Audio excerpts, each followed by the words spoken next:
नमस्कार दोस्तों, हमारे चैनल पर आपका स्वागत है। दोस्तों, इस वीडियो में हम लोग बात करेंगे कुछ महत्वपूर्ण प्रश्न के बारे में जो कि हमारे रेलवे के एग्जाम में बार बार पूछे जाते हैं।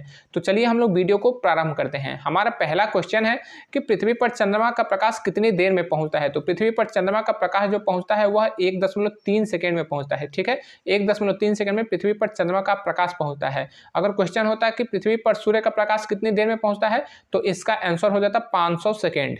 अगला हमारा प्रश्न है कि सांसदों को कितना पेंशन मिलता है। तो सांसदों को पेंशन मिलता है 25,000 से 27,000 तक। दोस्तों, कहने का मतलब कि जो 25,000 वेतन है, पेंशन है, ये मिलता है लोकसभा के सदस्य को, जबकि जो रिटायर्ड सदस्य होते हैं राज्यसभा से उनको मिलता है 27,000। क्योंकि जो लोकसभा के सदस्य होते हैं उनका कार्यकाल 5 साल का होता है, तो उनको थोड़ा सा कम पेंशन मिलता है, 25,000 रुपये। और जबकि राज्यसभा के जो सदस्य होते हैं उनका कार्यकाल 6 साल का होता है, तो उन्हें 27,000 रुपये पेंशन मिलता है। अगला हमारा प्रश्न है कि तमिलनाडु की राजधानी क्या है। तो तमिलनाडु की राजधानी जो है वो है चेन्नई। दोस्तों, राज्य राजधानी आप लोग क्लियर रखिएगा, यानी कि बिल्कुल अच्छी तरह से इसको याद कर लीजिएगा। साथ ही साथ आप लोग जिस भी स्टेट के एग्जाम की तैयारी करते हैं उस स्टेट में कुल कितने जिले हैं, इसको आप लोग ठीक से याद कर लीजिएगा। और अगर क्वेश्चन आ जाए कि भारत में कुल जिलों की संख्या कितनी है, तो आपका आंसर हो जाएगा 771। 771। बहुत से लोग कहते हैं कि 797 संख्या है, लेकिन ऐसा नहीं, ये गलत है। ठीक है, 771 मैंने पूरे राज्य के जिलों की संख्या को काउंट किया, उसके बाद सबको, जबकि 2024 में मैंने काउंट किया, तो ये 771 है। ठीक है, तो आप लोग हमारे चैनल पर जाएंगे तो सही, इस वीडियो को देखेंगे तो सही जिले की संख्या भी पता हो जाएगा। अगला हमारा प्रश्न है कि भारतीय रेलवे में कुल कितने जोन है। तो भारतीय रेलवे में कुल मिला के 19 जोन है। ठीक है, 19 जोन है। 19 जोन हमने यहाँ पे 18+1 इसलिए दिया है कि 18 जो रेलवे जोन है वो भारतीय रेलवे के अंतर्गत आता है, जबकि एक जो रेलवे जोन है वो कोलकाता मेट्रो है। ठीक है, तो कोलकाता मेट्रो का भी संचालन भारतीय रेलवे ही करती है। तो कुल मिला के 19 रेलवे जोन है। अगला हमारा प्रश्न है कि पृथ्वी का केंद्रीय तापमान कितना होता है, यानी कि पृथ्वी का केंद्र में तापमान कितना होता है। तो पृथ्वी के केंद्र में तापमान होता है 6000 डिग्री सेल्सियस। काफी ज्यादा तापमान होता है, इसीलिए पृथ्वी का केंद्र में जो है लावा पाए जाते हैं। आप देखे होंगे जहां पे कहीं कहीं पे ज्वालामुखी फूटता है तो वहां से लावा निकलने लगता है। तो लावा बहुत ही गर्म होता है, बहुत ज्यादा गर्म होता है, और फिर बाद में वो ठोस में परिवर्तित हो जाता है। तो पृथ्वी के अंदर इतना ज्यादा टेम्परेचर है कि कोई भी वस्तु जो है पिघलकर वो लावा बन जाती है। अगला हमारा प्रश्न है कि विटामिन डी की कमी से कौन सा रोग होता है। तो विटामिन डी की कमी से रिकेट्स रोग होता है। ठीक है, विटामिन डी की कमी से रिकेट्स रोग होता है। और विटामिन सी की कमी से कौन सा रोग होता है, तो स्कर्वी रोग होता है। हमारा अगला प्रश्न है कि आचार्य की उपाधि किसे प्राप्त है। तो आचार्य की उपाधि प्राप्त है चाणक्य। जी हाँ दोस्तों, चाणक्य को आचार्य की उपाधि प्राप्त है, क्योंकि चाणक्य जो थे वो आचार्य भी थे। ठीक है, तक्षशिला विश्वविद्यालय के वो आचार्य भी थे। दोस्तों, कई बार हमारे एग्जाम में महापुरुषों के उपनाम पूछता है, तो ये 1 नंबर के क्वेश्चन में काफी ज्यादा जीएस का क्वेश्चन ये पूछता है, तो आप लोग इसको ठीक से याद कर लीजिएगा। हमारा अगला प्रश्न है कि एक बाइट में कुल कितने बिट होते हैं। दोस्तों, ये कंप्यूटर साइंस का क्वेश्चन है। कंप्यूटर साइंस के क्वेश्चन में ही जो ये क्वेश्चन शामिल है कि एक बाइट में कुल कितने बिट होते हैं। दोस्तों, जो बाइट होता है तो ये कंप्यूटर में आप जो डेटा यूज करते हैं, जैसे कि आपके मोबाइल में आते हैं 1 GB डेटा। ठीक है, 1 GB जो डेटा आता है तो उसका फुल फॉर्म होता है, जीबी का फुल फॉर्म होता है गीगा, और बी मतलब बाइट होता है। तो वहीं यहाँ पर बाइट पूछा है। ठीक है, तो एक बाइट में 8 बिट होते हैं। ठीक है, 8 बिट। तो बिट जो है सबसे छोटी इकाई है, उससे बड़ी बाइट है। तो देखिए, बिट से बड़ी है बाइट, और बाइट से बड़ी है किलोबाइट, किलोबाइट से मेगाबाइट, और मेगाबाइट से गीगाबाइट। ठीक है, तो हम कहते हैं कि हमारे मोबाइल में 1 GB डेटा आता है, तो 1 GB का मतलब होता है 1024 MB डेटा। ठीक है, 1024 MB डेटा। तो ये आपका कंप्यूटर साइंस का क्वेश्चन है। आपका अगला प्रश्न है कि आरआरबी का फुल फॉर्म क्या होता है। दोस्तों, आपने अक्सर देखा हो कि जब फॉर्म आते हैं रेलवे के, तो उसमें आरआरबी ग्रुप डी, आरआरबी ऐसे करके कुछ दिया रहता है। तो आरआरबी का आखिर फुल फॉर्म होता क्या है। तो आरआरबी का फुल फॉर्म होता है रेलवे रिक्रूटमेंट बोर्ड। ठीक है, रेलवे रिक्रूटमेंट बोर्ड होता है। तो जितने भी रेलवे में वैकेंसी होती है तो खासकर उसको जो है आरआरबी ही क्लियर करवाता है। तो ये आरआरबी का फुल फॉर्म होता है रेलवे रिक्रूटमेंट बोर्ड। ठीक है, तो दोस्तों, आप लोग जो है फुल फॉर्म को भी अच्छी तरह से याद कर लीजिएगा, क्योंकि कई बार जो है एग्जाम में 1 नंबर के फुल फॉर्म पूछे जाते हैं। अगला हमारा प्रश्न है कि महर्षि वाल्मीकि इंटरनेशनल एयरपोर्ट कहाँ है। तो महर्षि वाल्मीकि इंटरनेशनल एयरपोर्ट है अयोध्या में। दोस्तों, अभी जो अयोध्या में श्री राम मंदिर बना है, तो श्री राम मंदिर पर आने के लिए पूरे दुनिया से अच्छी कनेक्टिविटी हो, तो इसीलिए वहाँ पे इंटरनेशनल एयरपोर्ट बनाया जाए है। तो उस एयरपोर्ट का नाम है महर्षि वाल्मीकि इंटरनेशनल एयरपोर्ट।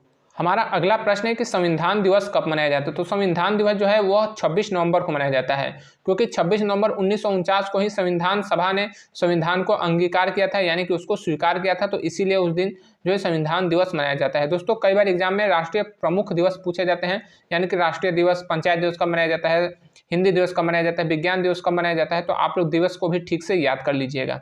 हमारा अगला प्रश्न है कि भारतीय नोट में कुल कितनी भाषा होती है। तो भारतीय नोट में कुल 15 + 2 यानी कि 17 भाषा होती है। तो 15 भाषा जो होती है वो आप नोट पे देखे होंगे कि इस तरह से एक जगह पे कुछ भाषाएं लिखी होती है, तो इनकी संख्या 15 होती है।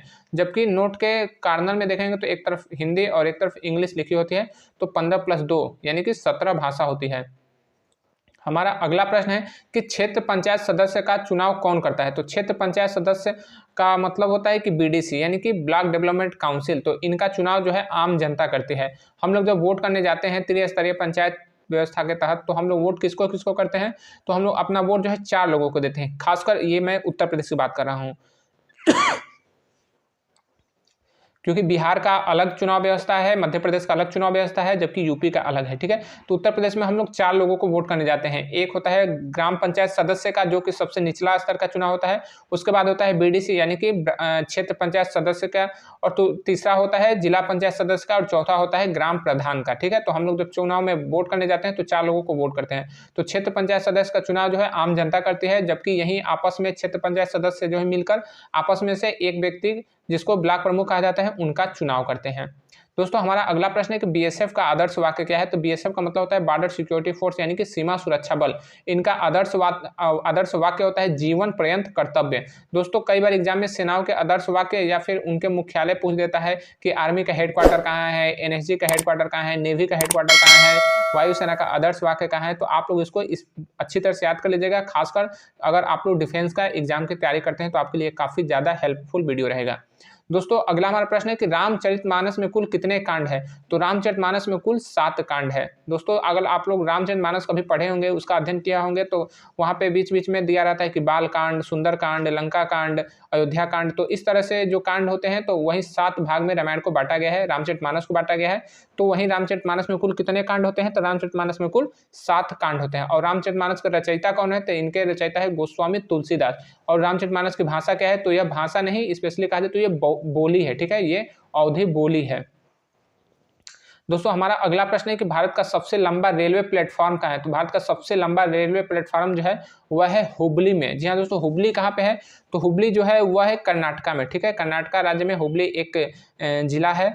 तो ये हुबली जो रेलवे स्टेशन, यहाँ पे भारत का सबसे लंबा रेलवे प्लेटफॉर्म अभी ये 2023 में बना है। ठीक है, 1507 मीटर है, 1507 मीटर। जबकि इससे पहले कौन सा सबसे लंबा प्लेटफॉर्म कहाँ था। तो वो तो उत्तर प्रदेश के गोरखपुर में। ठीक है, गोरखपुर में सबसे लंबा, दुनिया का सबसे लंबा प्लेटफॉर्म था, जो कि 1366 मीटर था। ठीक है, 1366 मीटर था। अगला हमारा प्रश्न है कि वायुसेना का मध्य कमान कहाँ है। तो दोस्तों वायुसेना का मध्य कमान का मतलब कि एयरफोर्स का सेंट्रल कमांड, तो यह है आपके प्रयागराज में। जी हाँ दोस्तों, प्रयागराज में एयरफोर्स का सेंट्रल कमांड है। अगर क्वेश्चन आ जाए कि आर्मी का सेंट्रल कमांड कहाँ है, तो आर्मी का सेंट्रल कमांड जो है लखनऊ में है। ठीक है, लखनऊ में। दोस्तों आप लोग जो है कमांड को भी याद कर लीजिएगा कि किस सेना का कौन सा कमांड कहाँ पर है, क्योंकि कई बार एग्जाम में क्वेश्चन आ जाते हैं। खासकर डिफेंस एग्जाम में ये क्वेश्चन बार बार पूछे जाते हैं और ये बिल्कुल बेसिक क्वेश्चन है। हमारा अगला प्रश्न है कि उत्तर रेलवे का मुख्यालय कहाँ है। तो उत्तर रेलवे का मुख्यालय जो है वो है नई दिल्ली में। ठीक है, नई दिल्ली में उत्तर रेलवे का मुख्यालय है। और उत्तर रेलवे जो है वह भारत का सबसे बड़ा कहा जाए तो रेल नेटवर्क है। ठीक है, भारत में जितने भी जोन है, जितने भी 18 जोन है प्लस एक कोलकाता मेट्रो को लेकर 19 जोन है।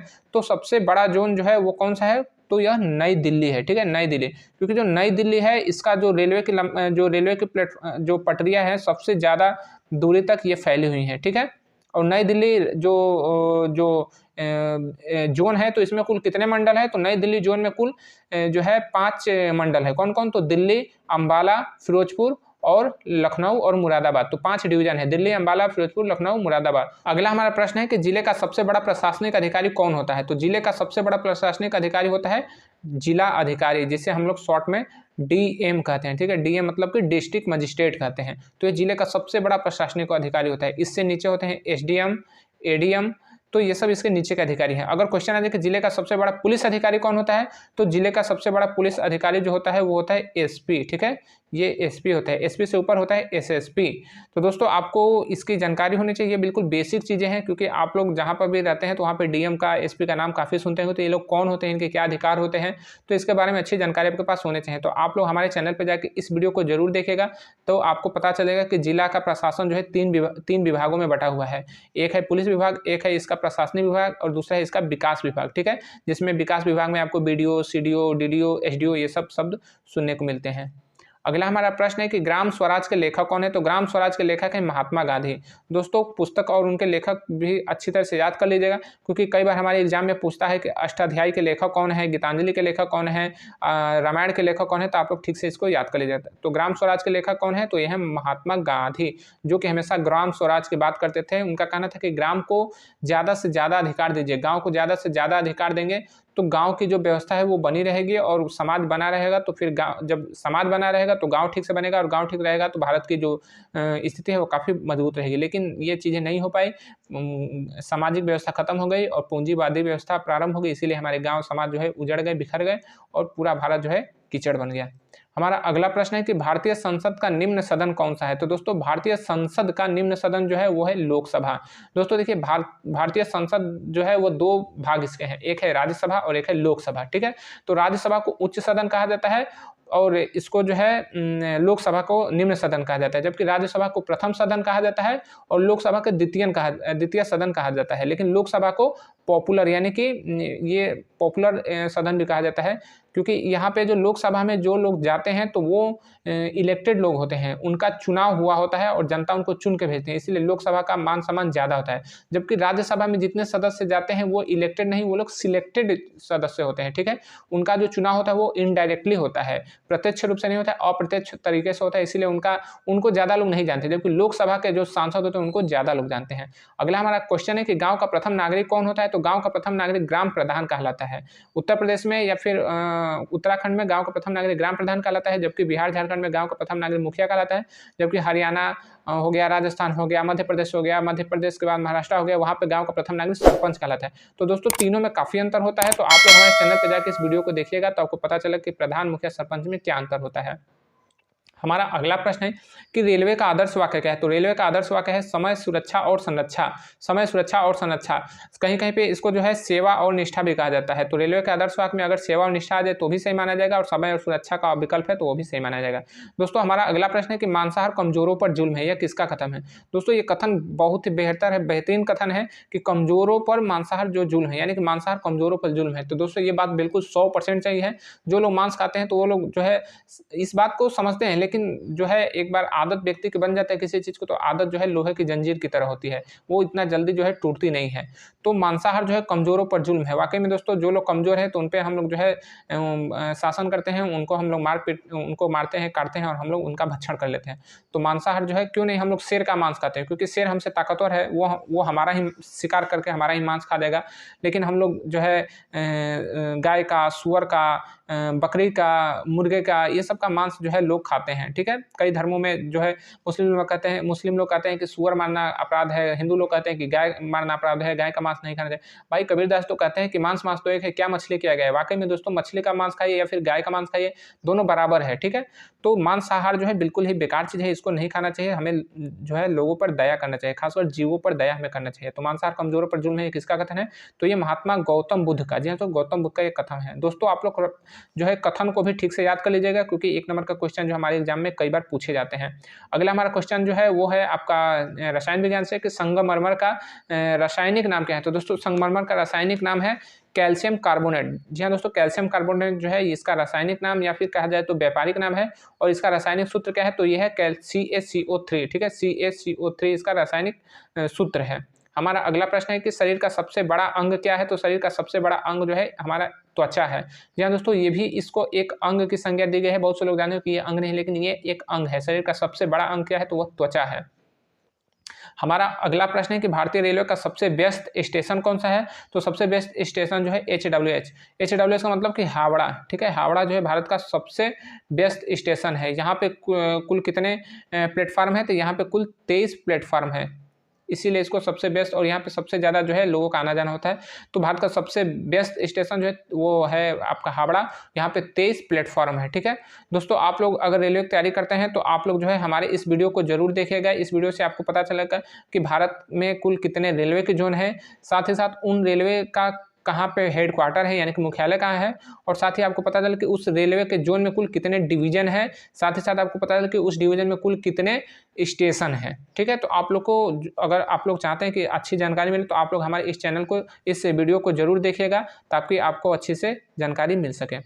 हमारा अगला प्रश्न है कि वायुसेना का फ्लाइंग ऑफिसर जल सेना के किस अधिकारी का समकक्ष होता है। तो दोस्तों, जो वायुसेना का फ्लाइंग ऑफिसर होता है वह जल सेना का जो है सब लेफ्टिनेंट के बराबर होता है, क्योंकि जो वायुसेना का फ्लाइंग ऑफिसर होता है वो कमीशन्ड रैंक का सबसे निचला अधिकारी होता है। तो जल सेना के कमीशन्ड रैंक का सबसे निचला अधिकारी होगा सब लेफ्टिनेंट। ठीक है, अगर यही क्वेश्चन आ जाता कि वायुसेना का फ्लाइंग अफसर जो है थल सेना के किस अधिकारी के समकक्ष होगा, तो वो हो जाएगा लेफ्टिनेंट के बराबर। तो दोस्तों, समकक्ष पद जो है इसको ठीक से याद कर लीजिएगा, खासकर डिफेंस के एग्जाम के लिए, क्योंकि ये सब बेसिक चीज़ें हैं और कई बार एग्जाम में पूछते हैं। दोस्तों, हमारा आखिरी क्वेश्चन है मध्य रेलवे का मुख्यालय कहाँ है। मध्य रेलवे का मुख्यालय कहाँ है आप लोग हमें कमेंट बॉक्स में जरूर बताइएगा। मिलेंगे अगले वीडियो में, तब तक के लिए जय हिंद।